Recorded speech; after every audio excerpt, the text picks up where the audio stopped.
ದೇಶಾದ್ಯಂತ ನಡೆಯುತ್ತಿರುವ ರಾಜಕೀಯ ರ್ಯಾಲಿಗಳು, ಕ್ರಿಕೆಟ್ ಸಂಭ್ರಮಾಚರಣೆಯಲ್ಲಿ ಬಲಿ ಪಡೆಯುತ್ತಿರುವ ಜನಸಾಮಾನ್ಯರ ಪ್ರಾಣಕ್ಕೆ ಬೆಲೆ ಇಲ್ಲವೇ?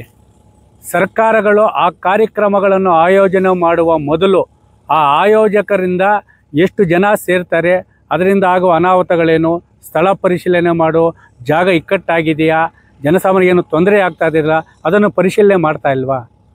ಅಲ್ಲಿ ಕುಂಭಮೇಳದಲ್ಲೂ ಏನು ಜನಸಾಮಾನ್ಯರು ಭಕ್ತರು ಸತ್ರು, ಅದನ್ನು ಗಂಭೀರವಾಗಿ ಪರಿಗಣಿಸಿಲ್ಲ. ಇನ್ನು RCB ವಿಜಯೋತ್ಸವ ಆಚರಣೆವಾಗ ಬೆಂಗಳೂರಿನಲ್ಲಿ ಅಮಾಯಕ ಯುವಕರ ಭವಿಷ್ಯವನ್ನು ಹಾಳು ಮಾಡಿದಂತಹ ಈ ಕ್ರಿಕೆಟ್ ಇದರೆಲ್ಲ ಅಲ್ಲೂ ಕಾಲು ತುಳಿತಕ್ಕಾಗಿ ಅಲ್ಲಿ ಜನ ಸತ್ರು, ಅದನ್ನೂ ಮಾಡಿಲ್ಲ. ಇನ್ನು ಚೆನ್ನೈಯಲ್ಲಿ ವಿಜಯ್ ಅವರ ಒಂದು ರಾಜಕೀಯ ರ್ಯಾಲಿಯಲ್ಲಿ ಸುಮಾರು 40 ಜನ ಮಕ್ಕಳು ವೃದ್ಧರೆಲ್ಲ ಸತ್ರು, ಅದನ್ನು ಗಂಭೀರವಾಗಿ ಪರಿಗಣಿಸಲ್ಲ.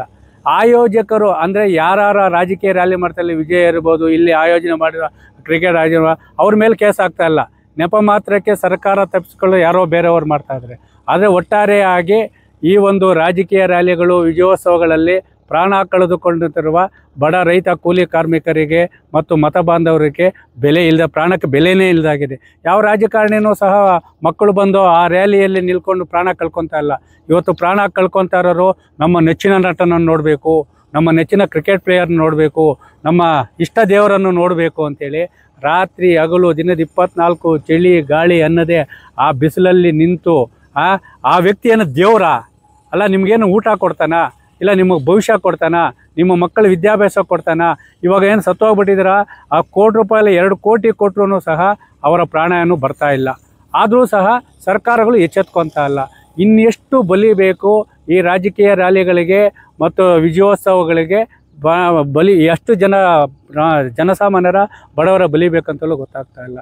ಈ ಪ್ರಕರಣಗಳನ್ನು ಗೌರವಾನ್ವಿತ ನ್ಯಾಯಾಲಯವು ಗಂಭೀರವಾಗಿ ಪರಿಗಣಿಸಿ ಈ ಒಂದು ಆಯೋಜಕರು ಏನು ಹಾದಿ ತಪ್ಪಿದ ರೀತಿಯಲ್ಲಿ ಆಯೋಜನೆ ಮಾಡಿ ಬಡವರ ಒಂದು ಪ್ರಾಣವನ್ನು ಬಲಿ ತೆಗೆದುಕೊಂಡರು, ಈ ಒಂದು ವಿಚಾರವನ್ನು ಸಮಸ್ಯೆಯನ್ನು ಗಂಭೀರವಾಗಿ ಪರಿಗಣಿಸುವ ಜೊತೆಗೆ ಮೃತಕೊಟ್ಟ ಕುಟುಂಬಗಳಿಗೆ ನೀನು 100 ಕೋಟಿ ಕೊಟ್ಟರು ಹೋದ ಪ್ರಾಣ ಬರಲ್ಲ.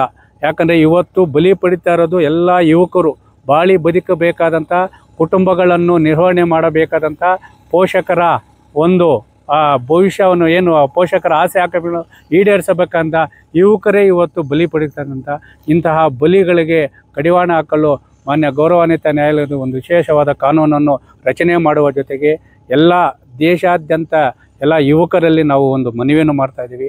ದಯವಿಟ್ಟು ನಿಮ್ಮ ನೆಚ್ಚಿನ ನಟನನ್ನು, ನಿಮ್ಮ ನೆಚ್ಚಿನ ಕ್ರಿಕೆಟ್ ಪ್ಲೇಯರನ್ನು ನೋಡಲು ಹೋಗಿ ನಿಮ್ಮ ಭವಿಷ್ಯವನ್ನು, ನಿಮ್ಮ ಪ್ರಾಣವನ್ನು ಕಳ್ಕೊಳ್ಬೇಡಿ.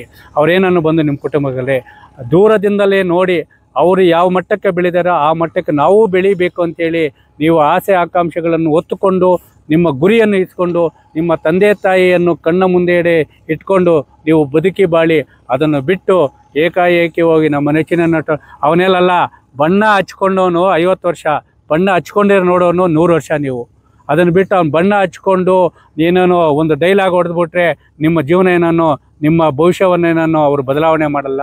ಖಂಡಿತವಾಗ್ಲೂ ಹೇಳ್ತಾ ಇದ್ದೀನಿ, ದೇಶಾದ್ಯಂತ ಸಂಭವಿಸುತ್ತಿರುವ ಕಾಲು ತುಳಿತ ಪ್ರಕರಣಗಳಿಗೆ ಕಡಿವಾಣ ಹಾಕಲು ಒಂದು ವಿಶೇಷವಾದ ಕಾನೂನನ್ನು ರಚನೆ ಮಾಡಬೇಕು.